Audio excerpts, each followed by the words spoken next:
L'expérience des irruptions de l'imprévu dans l'histoire n'a guère pénétré les consciences. L'arrivée d'un imprévisible était prévisible, mais pas sa nature. Attends-toi à l'inattendu. Attends-toi à l'inattendu.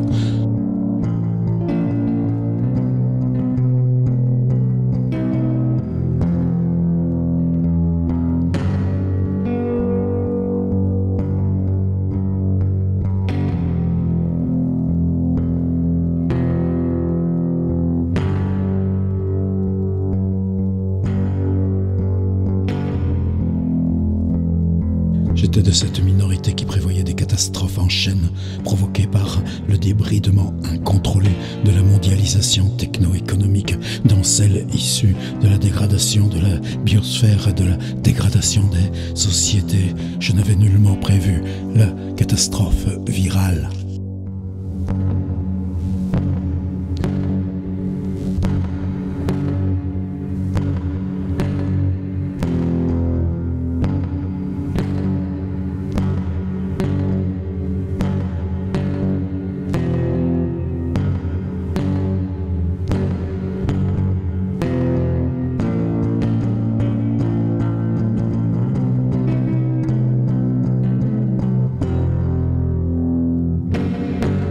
Toutes les futurologies du XXe siècle qui prédisaient l'avenir en transportant sur le futur les courants traversant le présent se sont effondrées.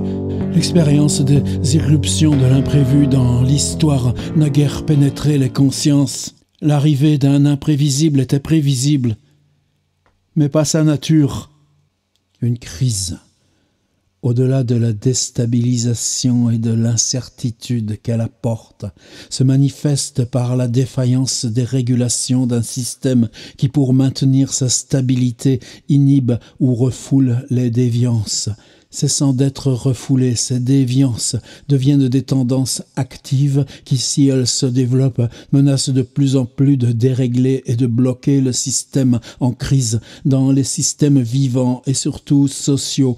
Le développement vainqueur des déviances devenues tendances va conduire à des transformations régressives ou progressives, voire à une révolution.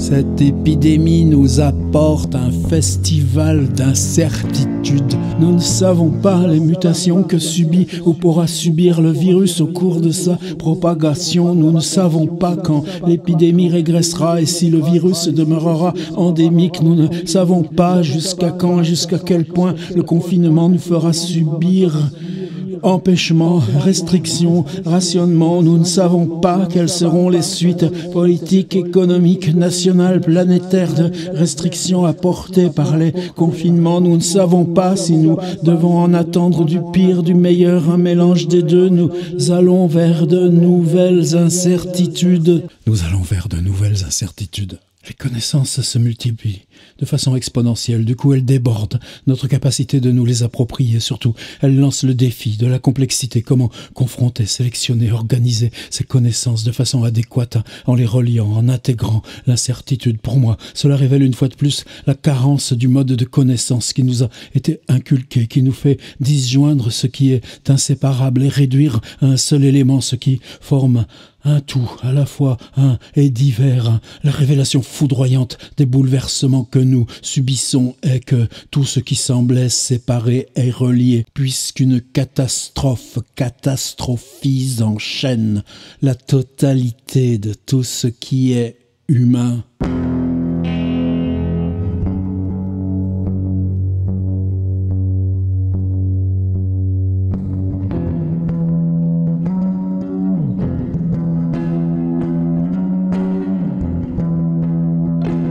Tragique que la pensée disjonctive et réductrice règne en maîtresse dans notre civilisation et tienne les commandes en politique et en économie. Cette formidable carence a conduit à des erreurs de diagnostic et de prévention ainsi qu'à des décisions aberrantes.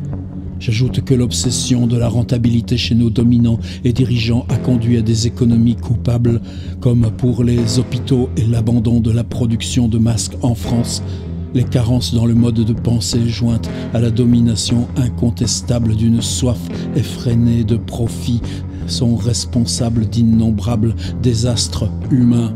Une fois de plus, dans l'inconnu, tout progresse par essai et erreur, ainsi que par innovation déviante, d'abord incomprise et rejetée. Telle est l'aventure thérapeutique contre les virus. Des remèdes peuvent apparaître là où on ne les attendait pas. La science est ravagée par l'hyperspécialisation qui est la fermeture et la compartimentation des savoirs possibles au lieu d'être leur communication. Et ce sont surtout des chercheurs indépendants qui ont établi dès le début de l'épidémie une coopération qui maintenant s'élargit entre infectiologues et médecins de la planète. La science vide communication, toute censure la bloque.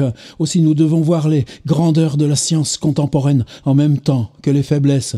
La crise dans une société suscite deux processus contradictoires. Le premier stimule l'imagination et la créativité dans la recherche de solutions nouvelles.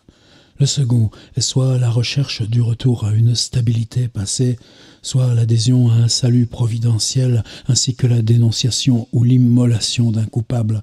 Ce coupable peut avoir fait les erreurs qui ont provoqué la crise, ou il peut être un coupable imaginaire, bouc émissaire, qui doit être éliminé. Des idées déviantes, marginalisées, se répandent, pêle-mêle. Retour à la souveraineté, État-providence, défense des services publics contre privatisation, relocalisation, démondialisation, anti-néolibéralisme, nécessité d'une nouvelle politique. Des personnalités, des idéologies sont désignées comme coupables. Le confinement du ghetto de Varsovie permettait à ses habitants d'y circuler. Mais le confinement du ghetto préparait la mort. Notre confinement est une défense de la vie. La conscience non seulement que nous sommes emportés à l'intérieur de l'incroyable aventure de l'humanité, mais aussi que nous vivons dans un monde à la fois incertain et tragique. La conviction que la libre concurrence et la croissance économique sont panacées sociales universelles escamote la tragédie de l'histoire humaine que cette conviction aggrave. En tant que crise planétaire, elle met en relief la communauté de destin de tous les humains en lien inséparable avec le destin bioécologique de la planète Terre.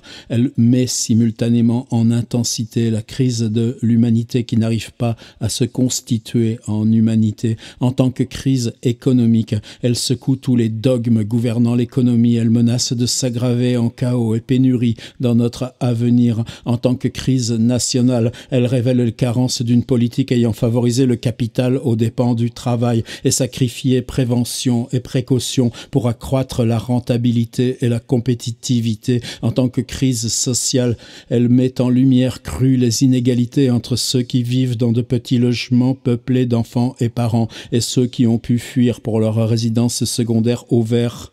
En tant que crise exponentielle, elle nous pousse à nous interroger sur nos vrais besoins, nos vraies aspirations masquées dans les aliénations de la vie quotidienne. En tant que crise civilisationnelle, elle nous pousse à percevoir les carences en solidarité et l'intoxication consumériste qu'a développée notre civilisation et nous demande de réfléchir pour une politique de civilisation. En tant que crise intellectuelle, elle devrait nous révéler l'énorme trou noir dans notre intelligence qui nous rend irréversibles les évidentes complexités du réel. En tant que crise existentielle, elle nous pousse à nous interroger sur notre mode de vie, sur nos vrais besoins, nos vraies aspirations masquées dans les aliénations de la vie quotidienne. Faire la différence entre le divertissement pascalien qui nous détourne de nos vérités et le bonheur que nous trouvons dans la lecture, l'écoute ou la vision des chefs-d'œuvre qui nous font regarder en face notre destin humain. Et surtout, elle devrait ouvrir nos esprits depuis longtemps confinés sur l'immédiat, le secondaire, le frivole, sur l'essentiel, l'amour, l'amitié pour notre épanouissement individuel, la communauté, la solidarité de nos jeux dans des nous, le destin de l'humanité dont chacun de nous est une particule. En somme, le confinement physique devrait favoriser le déconfinement des esprits.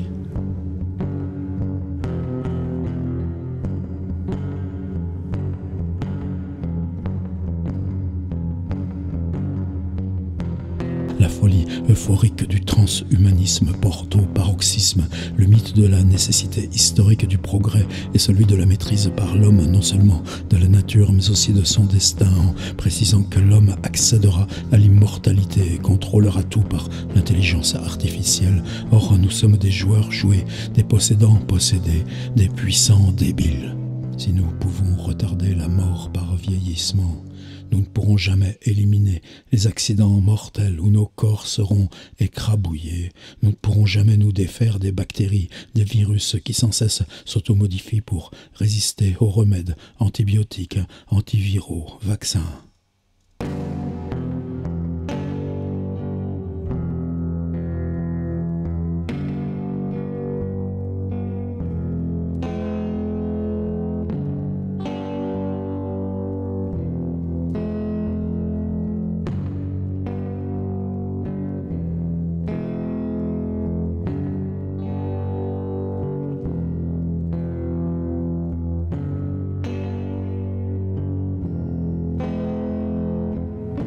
Il faudra d'autres incitations et de nouvelles prises de conscience pour qu'une révolution s'opère.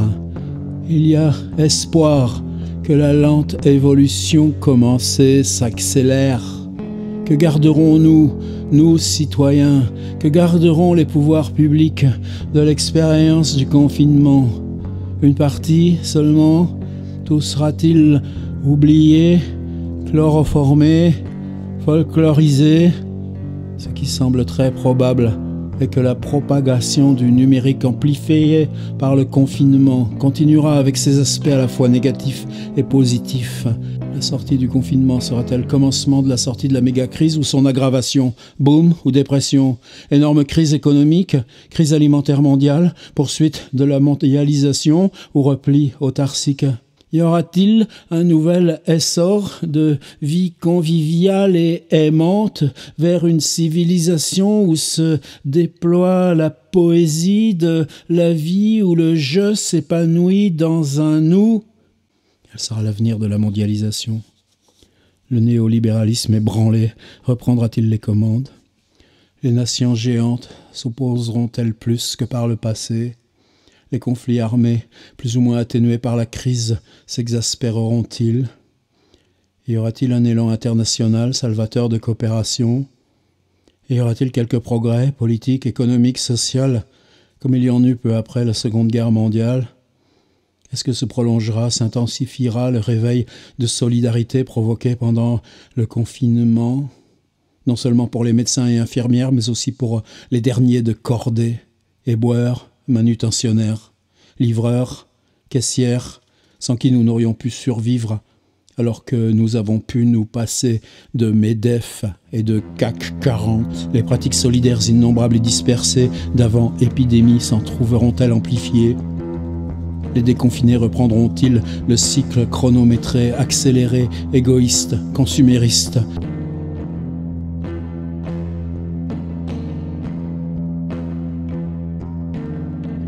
Ou bien y aura-t-il un nouvel essor de vie conviviale et aimante vers une civilisation où se déploie la poésie de la vie, où le je s'épanouit dans un nous? On ne peut savoir si, après confinement, les conduites et idées novatrices vont prendre leur essor, voire révolutionner politique et économie, ou si l'ordre ébranlé se rétablira. Nous pouvons craindre fortement la régression généralisée qui s'effectuait déjà au cours des 20 premières années de ce siècle. Crise de la démocratie, corruption, démagogie triomphante, régime néo-autoritaire, poussée nationaliste, xénophobe, raciste. Toutes ces régressions et au mieux stagnation sont probables tant que n'apparaîtra pas la nouvelle voie politique, écologique, économique, sociale guidée par un humanisme régénéré. Toutes ces régressions et au mieux stagnation sont probables tant que n'apparaîtra la nouvelle voie politique, économique, écologique, sociale guidée par un humanisme régénéré. Celle-ci multiplierait les vraies réformes qui ne sont pas des réductions budgétaires, mais qui sont des réformes de civilisation, de société, liées à des réformes de vie.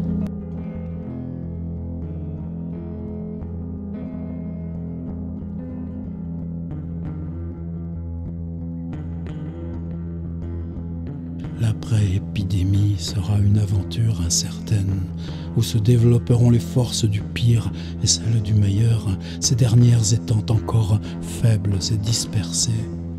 Sachons enfin que le pire n'est pas sûr, que l'improbable peut advenir, et que dans le titanesque et inextinguible combat entre les ennemis inséparables que sont Eros et Thanatos, il est sain et tonique de prendre le parti d'Eros.